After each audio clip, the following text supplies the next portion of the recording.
পুণ্যভূমি সিলেট থেকে বিএনপি প্রচার শুরু। জান্নাতের টিকিটের কথা বলে জনগণকে ধোঁকা দিচ্ছে একটি দল, মন্তব্য তারেক রহমানের। একটি দল এই দিব ওই দিব বলছে, টিকিট দিব বলছে না, এটার মালিক মানুষ না। সেইটার কথা যদি সে বলে সেরে কি করা হচ্ছে না। নতুন বাংলাদেশ গড়তে ধানের শীষে ভোট দেওয়ার আহ্বান।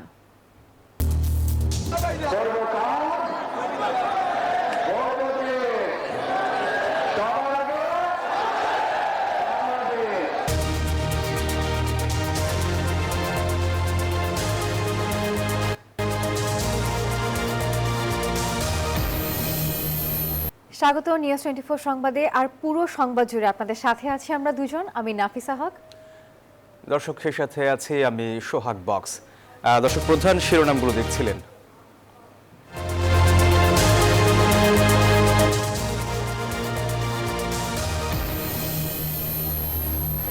দর্শক, আমরা আরো খবর জানবো, তবে আপনারা শুরুতেই দেখছিলেন আমাদের প্রধান সংবাদ শিরোনাম। তবে শিরোনামে এছাড়া আরো থাকবে উঠিয়ে দিচ্ছেন। মিরপুর থেকে জামায়াতের নির্বাচনী প্রচার শুরু। দেশে আর কোনো ভোট ডাকাত দেখতে চায় না মানুষ। ফ্যাসিবাদ চাঁদাবাজদের রুখতে ঐক্যের ডাক আমিরের। চাঁদাবাজি, দখল বাণিজ্য, মামলাবাজি, দুর্নীতি, সন্ত্রাস, এগুলা থেকে নিজের কর্মীকে যারা বিরত রাখতে পারবে, আশা করি আগামীর বাংলাদেশ তারা জনগণকে উপহার দিতে পারবে। 3 নেতার মাজার জিয়ারত করে এনসিপির প্রচার শুরু। বিশেষ দলকে বিশেষ সুবিধা দিচ্ছে ইসি, অভিযোগ নাহিদ ইসলামের। উৎসব মুখর পরিবেশে সারা দেশে ভোটের মাঠে প্রার্থীরা। নির্বাচনের আগের দিন সাধারণ ছুটি, উপদেষ্টা পরিষদের অনুমোদন।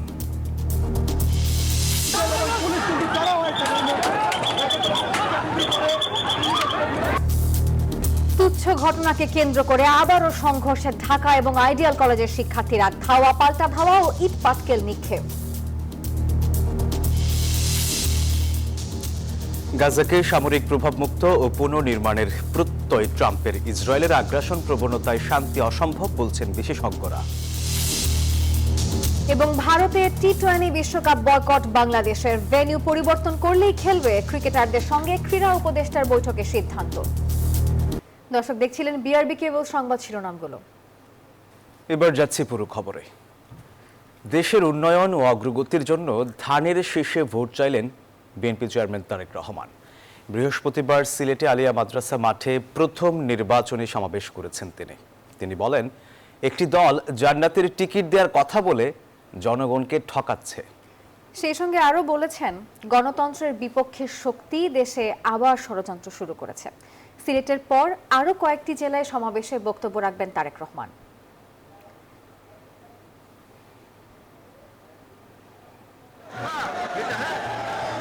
দলীয় রাজনীতির রেওয়াজ মেনে পুণ্যভূমি সিলেট থেকে নির্বাচনী প্রচারণা শুরু করলেন বিএনপি চেয়ারম্যান তারেক রহমান। সকাল 10টায় সমাবেশ শুরুর আগেই কানায় কানায় পূর্ণ হয়ে যায় সিলেটের আলিয়া মাদ্রাসার ময়দান। জনতার ঢেউ ঠেলে দুপুর 12:30টায় মঞ্চে আসেন তারেক রহমান। সঙ্গে ছিলেন তার স্ত্রী, সিলেটের সন্তান ডক্টর জুবাইদা রহমান। স্লোগানে স্লোগানে বিএনপির চেয়ারম্যানকে স্বাগত জানান লাখো জনতা।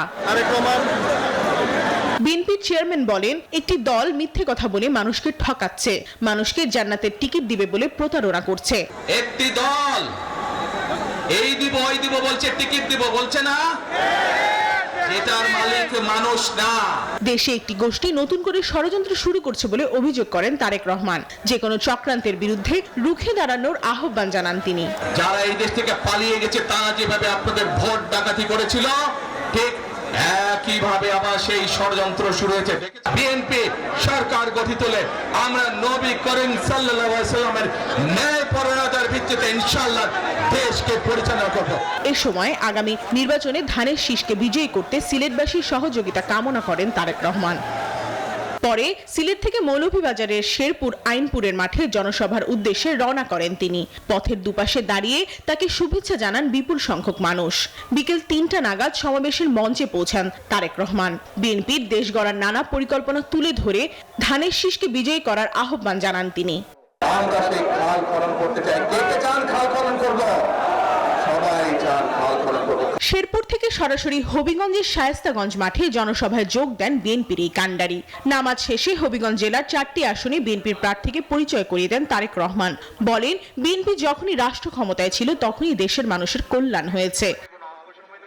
নির্বাচনের পরিবেশ সুষ্ঠু রাখতে সবাইকে আহ্বান জানান বিএনপির চেয়ারম্যান তারেক রহমান। প্রমা চৌধুরী, নিউজ 24, ঢাকা। দর্শক, হবিগঞ্জে আছেন আমাদের সহকর্মী সাইফুল ইসলাম। বিএনপি চেয়ারম্যান তারেক রহমানের নির্বাচনী প্রচারণা নিয়ে আমরা আরও জানবো তার কাছ থেকে।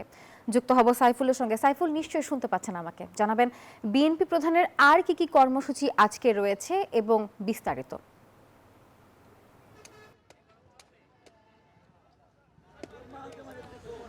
নাফিসা, বিএনপি চেয়ারম্যান তারেক রহমান এই হবিগঞ্জের সমাবেশ শেষ করেই তিনি কিন্তু সরাসরি রওনা করেছেন ব্রাহ্মণবাড়িয়ার সরাইলের উদ্দেশ্যে। সেখানে তিনি আরেকটি জনসভায় বক্তব্য রাখবেন এবং সরাইল থেকে তিনি জনসভা শেষ করে তিনি যাবেন কিশোরগঞ্জে আরেকটি পথসভায় তিনি বক্তব্য রাখবেন। কিশোরগঞ্জ থেকে তিনি যাবেন ভৈরব স্টেডিয়ামে, সেখানে একটি সমাবেশে তিনি বক্তব্য রাখবেন। তারপর সেখান থেকে তিনি সর্বশেষ যাবেন নারায়ণগঞ্জের পাঁচরুখিতে, সেখানে বিএনপি আয়োজিত সমাবেশে বক্তব্য রাখবেন তারেক রহমান। এবং আজকে কিন্তু তিনি সকালে সিলেট আলিয়া মাদ্রাসা মাঠে যে সমাবেশ সেখানে তিনি যোগ দিয়েছিলেন এবং সেখানে দুপুর নাগাদ তিনি বক্তব্য রাখেন এবং সেই বক্তব্যে তিনি কিন্তু বলেছেন যে আগামী দিনে বাংলাদেশকে একটি উন্নত সমৃদ্ধ রাষ্ট্রে রূপান্তর করার জন্য ধানের শীষে ভোট দিতে হবে এবং বাংলাদেশে বর্তমানে যে ধরনের সংকট রয়েছে সেই সংকট থেকে উত্তরণের জন্য একমাত্র বিএনপি সেই সংকট উত্তরণের সক্ষম সেটি তিনি বলেছেন। এবং তিনি আরেকটি বিষয় বলেছেন যে বাংলাদেশে একটি দল বর্তমানে কৌশল করে তারা নানাভাবে মানুষের সঙ্গে প্রতারণা করছে এবং তারা মানুষকে জান্নাতের টিকিটের নামে তারা কিন্তু নানাভাবে মানুষকে ঠকিয়ে চলছে এবং তিনি বলেছেন যে এভাবে মানুষকে প্রতারণা করা ধর্মীয় অনুভূতিতে আঘাতের শামিল। এবং তিনি সাধারণ মানুষকে আহ্বান জানিয়েছেন যারা ধর্মকে ব্যবহার করে ভোট চাচ্ছে তাদেরকে যাতে মানুষ বয়কট করে এবং তিনি বলেছেন যে একমাত্র বিএনপির পক্ষে বাংলাদেশে সৎ লোকের যে শাসন সেটি প্রতিষ্ঠা করা সম্ভব এবং সেই সৎ লোকের শাসন প্রতিষ্ঠা করার জন্য তিনি মানুষকে আহ্বান জানিয়েছেন আগামী 12 ফেব্রুয়ারি যে নির্বাচন সেই নির্বাচনে ধানের শীষের পক্ষে ভোট দেওয়ার জন্য। পাশাপাশি সবাইকে ঐক্যবদ্ধ থাকার তিনি আহ্বান জানিয়েছেন, সবাইকে সতর্ক থাকার তিনি আহ্বান জানিয়েছেন যাতে কেউ বাংলাদেশের ভোটকে ভণ্ডুল করতে না পারে। এই ছিল আমার কাছে হবিগঞ্জ মাঠ থেকে সর্বশেষ। সাইফুল, ধন্যবাদ আপনাকে। দেশে আর কোনো ভোট ডাকাত দেখতে চায় না মানুষ। ফ্যাসিবাদ ও চাঁদাবাজদের রুখতে ঐক্যের ডাক দিয়েছেন বাংলাদেশের জামায়াতে ইসলামীর আমির ডাক্তার শফিকুর রহমান। মিরপুরে দলের নির্বাচনী প্রচারের শুরু উপলক্ষে জনসভায় বক্তব্য রাখেন তিনি। আর সেই বক্তব্যে তিনি বলেছেন, গণ অভ্যুত্থানের চেতনা বাস্তবায়নে গণভোটে হ্যাঁ এর পক্ষে রায় দেবে মানুষ। নতুন বাংলাদেশ গড়তে জামায়াত ইসলামী সহ 10 দল বিজয়ী হবে এমন আশার কথাও তিনি ব্যক্ত করেছেন। রাজধানীর মিরপুর আদর্শ স্কুল মাঠে জামাত ইসলামীর নির্বাচনী জনসভা সকাল থেকেই দলে দলে আসতে থাকেন নেতাকর্মীরা। দুপুর গড়াতে কানায় কানায় পূর্ণ হয়ে যায় মাঠ। যোগ দেন 10 দলীয় ঐক্যে থাকা দলগুলোর নেতাকর্মীরাও। বক্তব্য রাখেন জোটের শীর্ষ নেতৃবৃন্দ ছাড়াও আশপাশের সংসদীয় আসনের প্রার্থীরা। প্রধান অতিথি হিসেবে যোগ দেন ঢাকা 15 আসনের প্রার্থী ও দলের আমির ডাক্তার শফিকুর রহমান। পরিচয় করিয়ে দেন জোটের প্রার্থীদের। প্রধান অতিথির বক্তব্যে জামাত আমির বলেন, যারা নিজেদের দলের কর্মীদের চাঁদাবাজ লুটতরাজ থেকে বিরত রাখতে পারবে তারাই নতুন বাংলাদেশ গড়বে। চাঁদাবাজি, দখল বাণিজ্য, মামলাবাজি, দুর্নীতি, সন্ত্রাস, পাথর মেরে লোক হত্যা, গাড়ি চাপা দিয়ে লোক হত্যা, এগুলা থেকে নিজের কর্মীকে যারা বিরত রাখতে পারবে আশা করি আগামীর বাংলাদেশ তারা জনগণকে উপহার দিতে পারবে। এছাড়া ফ্যামিলি কার্ড বিতরণের মাধ্যমে জনগণ আবারও দুর্নীতি ও বৈষম্যের শিকার হবে বলেও মন্তব্য করেন ডাক্তার শফিকুর রহমান। আমরা ওই ধরনের কোনো কার্ডের ওয়াদা দিচ্ছি না। 2000 টাকা দিয়ে একটা পরিবারের কোনো কিছু সমাধান হবে? আমরা বলেছি দুর্নীতি আমরা করব না এবং দুর্নীতি কাউকে করতেও দেব না। আমরা বলেছি ইনসাফ প্রত্যেকের জন্য জাতি, ধর্ম, দল নির্বিশেষে নিশ্চিত করা হবে। ইনসাফ এখন থেকে আর টাকা মূল্যে বিক্রি করা হবে না। এ সময় ফ্যাসিবাদ, সন্ত্রাস ও চাঁদাবাজদের রুখে দিয়ে নতুন বাংলাদেশ গড়তে ভোটারদের ঐক্যবদ্ধভাবে 10 দলের প্রার্থীদের ভোট দিয়ে বিজয়ী করার আহ্বান জানান তিনি। শুক্রবার উত্তরবঙ্গের বিভিন্ন জেলায় নির্বাচনী প্রচারে অংশ নেবেন জামাতে আমির। রাজু মাহমুদ, নিউজ 24, ঢাকা। বিশেষ দলকে বিশেষ সুবিধা দিচ্ছে নির্বাচন কমিশন, এমন অভিযোগ করে দলের নির্বাচনী প্রচারের আনুষ্ঠানিক উদ্বোধন করেছেন এনসিপির আহ্বায়ক নাহিদ ইসলাম। তিনি বলেছেন, নব্য মাফিয়াদের বিরুদ্ধে লড়াই করতে চাইলে ভোট দিতে হবে এনসিপির প্রার্থীদের। এদিকে দেশের বিভিন্ন আসনে জনসংযোগ আর প্রচারে ব্যস্ত সময় কাটিয়েছেন এনসিপি প্রার্থীরা। জাতীয় তিন নেতার মাজার জিয়ারতের মধ্য দিয়ে শুরু হয় ত্রয়োদশ জাতীয় সংসদ নির্বাচনে এনসিপির আনুষ্ঠানিক প্রচার। বৃহস্পতিবার সকালে ঢাকার 3 প্রার্থীকে নিয়ে ঢাকা বিশ্ববিদ্যালয় এলাকায় আসেন দলটির আহ্বায়ক নাহিদ ইসলাম। ফাতেহা পাঠ করেন 3 নেতার মাজারে। জুলাই চেতনা প্রতিষ্ঠিত করতে আগামী নির্বাচনে 10 দলের প্রার্থীদের এবং গণভোটে হ্যাঁ ব্যালটে ভোট দিতে ভোটারদের প্রতি আহ্বান জানান নাহিদ। বলেন, ভোটে নির্বাচন কমিশনকে নিরপেক্ষ ভূমিকা পালন করতে হবে।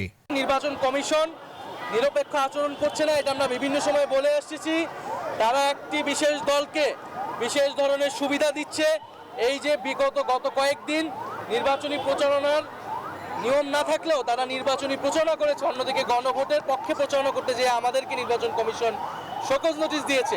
পরে ইনকিলাব মঞ্চের নেতা ওসমান হাদি এবং জাতীয় কবি কাজী নজরুল ইসলামের সমাধিতে শ্রদ্ধা জানান এনসিপি নেতারা। এ সময় হাদি হত্যার বিচার প্রক্রিয়া দ্রুত শেষ করতে প্রতিবাদ মিছিল করে দলটি।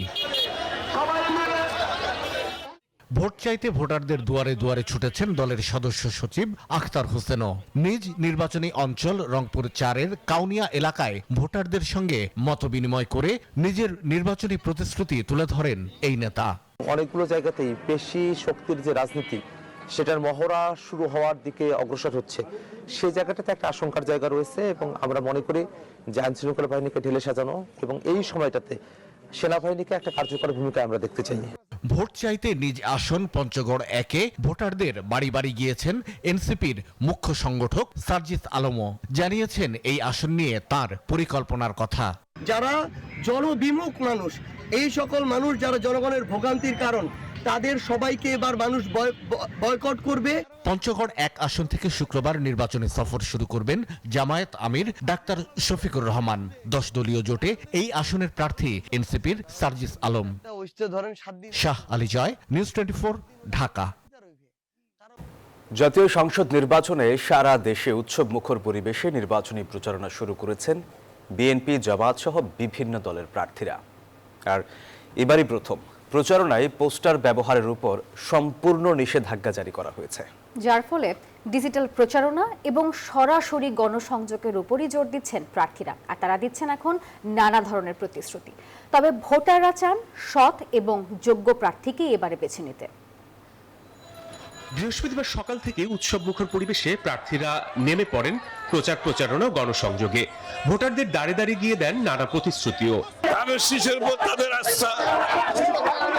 রাস্তায় ঢল নেমেছে। এমন একটি সুন্দর সমাজ আমরা গড়তে চাই, যে সমাজের মধ্যে মাদক থাকবে না, কিশোর গ্যাং থাকবে না। সাম্য ন্যায় বিচার প্রতিষ্ঠার লক্ষ্যে হাত পাখায় ভোট দেওয়ার আহ্বান জানিয়েছেন ইসলামী আন্দোলনের নায়েবে আমির ও বরিশাল 5 ও 6 আসনের প্রার্থী মুফতি সৈয়দ মোহাম্মদ ফয়জুল করিম। দুপুরে বরিশাল প্রেস ক্লাব থেকে আনুষ্ঠানিকভাবে ভোটের প্রচারণা শুরু করেন তিনি। সাম্য, মানবিক মর্যাদা, সামাজিক ন্যায় বিচার প্রতিষ্ঠা করার জন্য ইনশাআল্লাহ আমরা হাত পাখা দিয়ে ভোট দেব। নির্বাচনী প্রচারণায় মাঠে নেমেছে রংপুরের 6টি আসনের প্রার্থীরা। প্রচারণার প্রথম দিনে রংপুর 2 আসনের প্রার্থী এটিএম আজহারুল ইসলাম বদরগঞ্জ শহরে গণসংযোগ করেন। সারা অব্যাহত থাকলে আমার বিজয় সুনিশ্চিত না, আমি অনেকের চেয়ে অনেক ভোটের ব্যবধান জয়লাভ করতে পারবো ইনশাআল্লাহ। বিএনপির কেন্দ্রীয় নেতা ও নাটোর 2 আসনে বিএনপি প্রার্থী অ্যাডভোকেট রুহুল কুদ্দুস তালুকদার দুলু সকালে ছাতনি ইউনিয়নের ছাতনি ভাটাপাড়া গ্রাম থেকে আনুষ্ঠানিকভাবে নির্বাচনী প্রচারণা শুরু করেন। এ সময় তিনি নাটোরকে শান্তি উন্নয়নের এলাকা হিসেবে প্রতিষ্ঠিত করার কথা জানান। নাটোর নলডাঙ্গা উপজেলার মানুষ ইতিপূর্বে যেভাবে বিপুল ভোটে আমাকে নির্বাচিত করেছে, আমি আশা করি আগামী জাতীয় সংসদ নির্বাচনে প্রার্থী হিসাবে আমাকে আবারও নির্বাচিত করবে বলে আমি প্রত্যাশা। বৃহস্পতিবার বিকেলে টাঙ্গাইলের ঘাটাইলে নির্বাচনী জনসভার আয়োজন করেন টাঙ্গাইল 3 আসনের বিএনপি প্রার্থী SM ওবায়দুল হক নাসির। এ সময় তিনি ভোটারদের ধানের শীষের প্রার্থীকে বিজয়ী করার আহ্বান জানান। কৃষি ব্যবস্থার উন্নয়ন করে মাদক মুক্ত, সন্ত্রাস মুক্ত এবং সকল নাগরিকের জন্য একটি আধুনিক ঘাটাল বিনির্মাণ করাই হবে আমার লক্ষ্য। খুলনা 3 আসনে বিএনপি প্রার্থী রকিবুল ইসলাম বকুল খালিশপুর গোয়ালখালীতে কবর জিয়ারতের মাধ্যমে নির্বাচনী প্রচারণা শুরু করেন। এর আগে সকালে খুলনার ডুমুরিয়ায় নির্বাচনী প্রচারণা ও উঠোন বৈঠকে অংশ নেন খুলনা 5 আসনে জামাত ইসলামের প্রার্থী ও দলটির সেক্রেটারি জেনারেল মিয়া গোলাম পরোয়ার। পানির স্রোত যখন চাপ বাড়ে, তোড় বাড়লে বাঁধ ভেঙে যায়। তো আজকে 22 তারিখ প্রচারণার দিনে জনগণের আবেগের বাঁধ ভেঙে গেছে। এদিকে ফেনীর 3টি সংসদীয় আসনে আনুষ্ঠানিকভাবে নির্বাচনী প্রচারণা শুরু করেছেন বিএনপি, জামাত, এবি পার্টি সহ বিভিন্ন রাজনৈতিক দলের প্রার্থীরা। পঞ্চগড়ে স্মৃতিস্তম্ভে পুষ্প অর্পণ করে নির্বাচনী প্রচারণা শুরু করে জাসদ। এছাড়া যশোর, খাগড়াছড়ি, দিনাজপুর, বগুড়া সহ দেশ জুড়ে প্রচারণায় ব্যস্ত সময় পার করছেন প্রার্থীরা। Desk report, news 24। Dhaka central university অধ্যাদেশ অনুমোদন দিল সরকার। আর এদিকে উপদেষ্টা পরিষদের বৈঠকে নির্বাচনের আগের দিনও ছুটি ঘোষণার সিদ্ধান্ত হয়েছে। বৃহস্পতিবার তেজগাঁওয়ে প্রধান উপদেষ্টার কার্যালয়ে এই বৈঠক অনুষ্ঠিত হয়। আর সভার সিদ্ধান্ত অনুযায়ী আগামী 11 ফেব্রুয়ারিও সাধারণ ছুটি বলবৎ থাকবে। আর আগে নির্বাচনের দিন অর্থাৎ 12 ফেব্রুয়ারি ছুটি ঘোষণা করা হয়েছিল। এদিকে 10 ফেব্রুয়ারি শিল্পাঞ্চলের শ্রমিক ও কর্মচারীদের ছুটি থাকবে।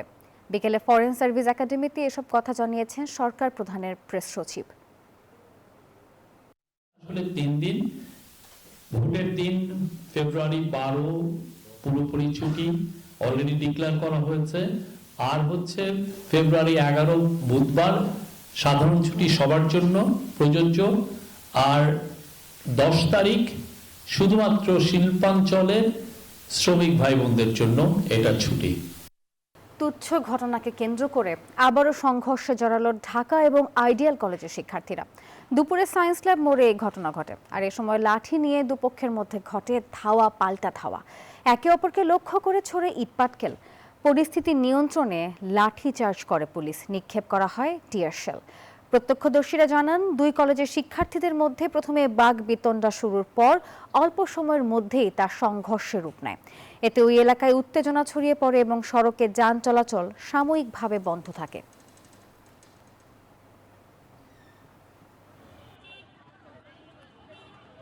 আইডিয়ালের ইন্টার ওরা আগে ঢাকা কলেজের ইন্টারের শিক্ষার্থীদের মারছে, মাইরা মাথা মুথা ফাটাই দিয়েছে, খুবই বাজে অবস্থা।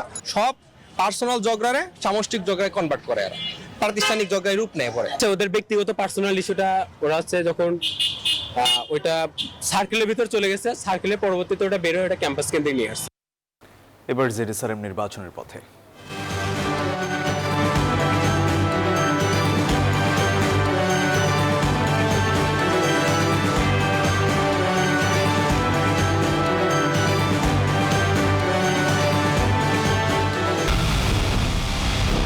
পুরো দেশের মুখে হাসি ফোটাতে নিজেকে হতে হয় স্ট্রং, আর মনোবল হতে হয় স্পার্ক জিরো। জেরুসালেম 25 বছরের পথ চলায় নিরাপদে রাখার প্রত্যয়ে। ভোটের মাঠে ঋণগ্রস্ত প্রার্থীদের বেশিরভাগই বাংলাদেশ জাতীয়তাবাদী দল বিএনপির। দ্বিতীয় স্বতন্ত্র আর তৃতীয় স্থানে জাতীয় পার্টির প্রার্থীরা। এরপর যথাক্রমে রয়েছে বাংলাদেশের কমিউনিস্ট পার্টি ও জামাত ইসলামী।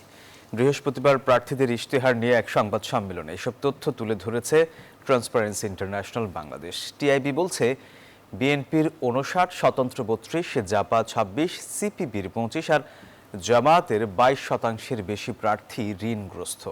সব দলের মোট প্রার্থীদের মধ্যে 48% ব্যবসায়ী, 12 ও 11% কিছু বেশির পেশা আইন ও শিক্ষকতা। এদিকে রাজনীতিকে পেশা হিসেবে দেখিয়েছেন মাত্র 1.56% প্রার্থী। রাজনীতিতে ব্যবসা বা অর্থ যে মূল উপজি, সেটারই প্রতিফলন হচ্ছে এই চিত্র। নির্বাচন ঘটিত শেষ হওয়ার পরেও কিন্তু কারো বিরুদ্ধে যদি মিথ্যা তথ্য বা তথ্য গোপনের তথ্য প্রমাণ পাওয়া যায়, তাহলে কিন্তু প্রার্থিতা বাতিল হতে পারে নির্বাচনের পরেও আইনগতভাবে। এই ভূমিকাগুলো আমাদের 3টি প্রতিষ্ঠান যদি যথাযথ পালন করে, তাহলে এই যে হলফনামার তথ্যের যথার্থতা আমরা পাবো বলে আমরা আশা করতে পারি। সুতা আমদানিতে বন্ড সুবিধা বাতিল না করলে 1 ফেব্রুয়ারি থেকে অনির্দিষ্টকালের জন্য সব ধরনের স্পিনিং মিল বন্ধের ঘোষণা দিয়েছে Bangladesh textile mills association BTMA.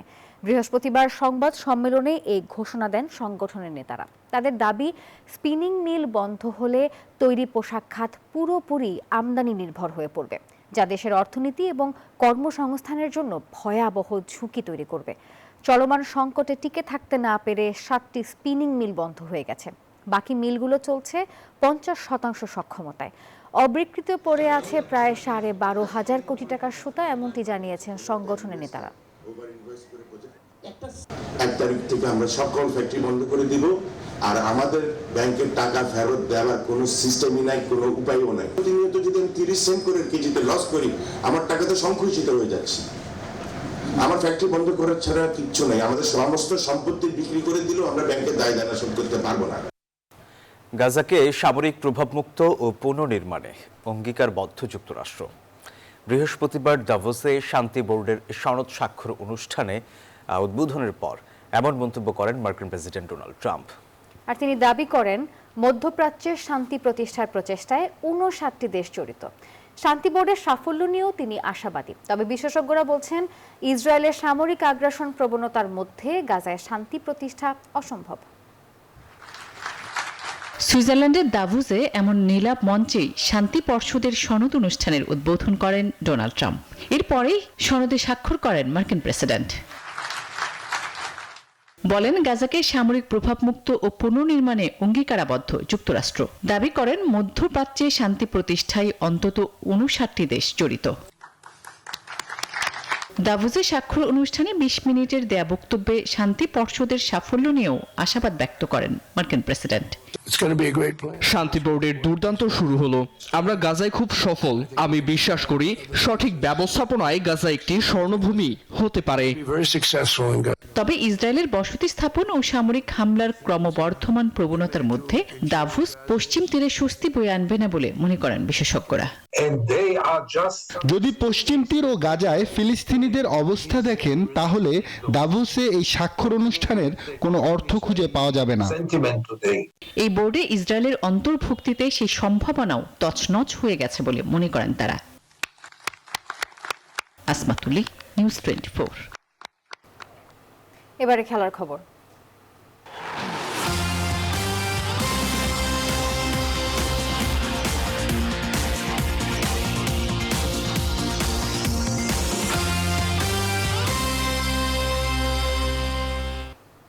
ভারতে বিশ্বকাপ খেলতে যাবে না বাংলাদেশ দল। এই সিদ্ধান্ত পুরোপুরি সরকারের, এমনটি জানিয়েছেন যুব ও ক্রীড়া উপদেষ্টা আসিফ নজরুল। বৃহস্পতিবার রাজধানীর একটি হোটেলে ক্রিকেটারদের সঙ্গে বৈঠক করেন তিনি। আর বৈঠকের পর জানান, আইসিসিও ভেন্যু বদলানোর অনুরোধ রাখেনি, তাই টাইগারদের বিশ্বকাপে খেলা হচ্ছে না। তবে বিসিবি সভাপতি জানান, চেষ্টা চলবে শেষ পর্যন্ত। সবকিছু ঠিক থাকলে আগামী শনিবার বিশ্বকাপ খেলতে ভারত যাওয়ার কথা ছিল টিম বাংলাদেশের, কিন্তু সেই আশা এখন মরীচিকা। সবশেষ বিসিবি সভাপতি ও ক্রিকেটারদের সাথে রাজধানীর 5 তারকা হোটেলে বসেন যুব ক্রীড়া উপদেষ্টা। সেখানে ওয়ানডে, টেস্ট এবং টি-20 অধিনায়কও উপস্থিত ছিলেন। মিটিং শেষে যুব ক্রীড়া উপদেষ্টা জানালেন, সবার আগে ক্রিকেটারদের নিরাপত্তা। আমাদের যে নিরাপত্তা ঝুঁকির যে আশঙ্কা তৈরি হয়েছে, এটা কোনো বায়বীয় বিশ্লেষণ বা ধারণা থেকে হয় নাই। এটা একটা সত্যিকারের ঘটনার থেকে হয়েছে, যেখানে আমাদের দেশের একজন সেরা প্লেয়ারকে উগ্রবাদীদের কাছে মাথা নত করে ভারতীয় ক্রিকেট বোর্ড তাকে ভারত থেকে বের করে দিয়েছে। ভারতে বিশ্বকাপ না খেলতে গেলে আর্থিকভাবে ক্ষতির মুখে পড়বে বাংলাদেশ। ক্রিকেটারদের বেশিরভাগই খেলতে চেয়েছিলেন ক্রিকেটের সংক্ষিপ্ত ফরম্যাটের বিশ্বকাপের আসর। এমন প্রশ্নেরও জবাব দিলেন ক্রীড়া উপদেষ্টা। বিশ্বকাপ খেললে বাংলাদেশে কি ক্ষতি হবে সেটাও আপনাদের বিবেচনা নেওয়া উচিত।